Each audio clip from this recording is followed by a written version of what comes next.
I'm Bob Fryer with WOCNext TV. It has been an incredible week here at WOCNext, but just like Las Vegas, the energy and the excitement never stops.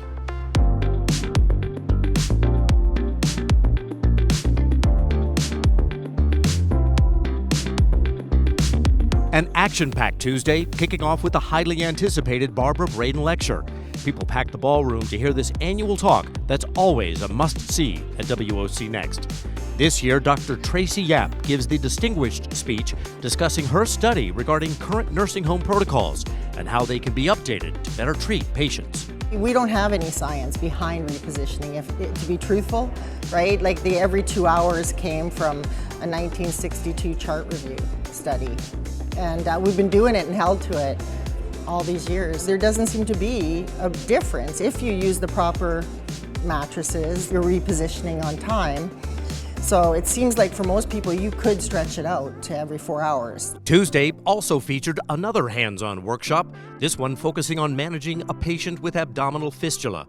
Workshop goers putting their skills on display as they learn the best pouching system and procedure for containment and skin protection. Fistulas are very complex. They can be completely different. You can have multiple, just one. So this hands-on, they give you all these pictures so you could try with potential different types of fistulas you would see in the hospital. It was really great to get the experience because not every hospital you get it like hands-on. So this is experience you get that you can use. One of the goals here is to show how to utilize the simplest approach and modify as needed. From education to interaction and everything in between. It's been an incredible week here at WOCNext, and we want to know what's one thing from this year's event that you will never forget. I just got a lot of surprise things that I wasn't expecting, new information, new references, updated current research. I'm a big fan of new technology to help us better our practice and keep our patients safer. I am going to change the way our patient care, get better patient care, and better, more effective treatments. Right outside of the exhibit hall is another can't-miss display, the poster hall, where some of the best research is on display. Every year, the posters at WOCNext showcase the latest findings from the brightest WOC minds from all over the globe.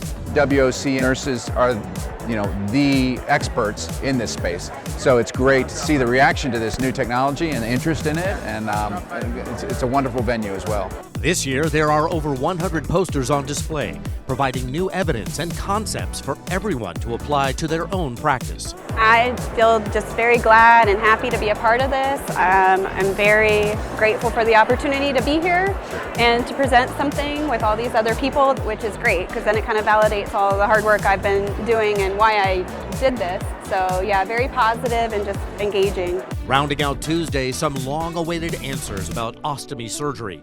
A new landmark article analyzing data across the United States when it comes to hospital treatment and post-operative care.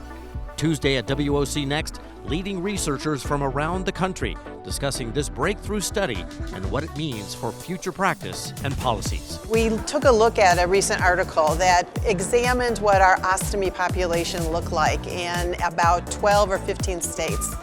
And it helped describe the kind of work we do. It helped us understand why a person has an ostomy, what kind of problems that they've had, what kind of surgery, what their length of stay in the hospital is.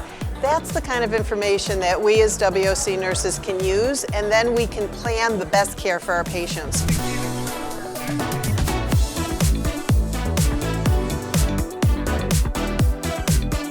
As you can see, WOCNext truly is a premier must-attend event, showing us what is new, what is needed, and of course, what is next. Thank you for joining us here in Las Vegas, and we will see you next year in Cleveland. I'm Bob Fryer for WOCNext TV. We'll see you next year in Cleveland. See you next year in Cleveland. And we'll see you in Cleveland next year.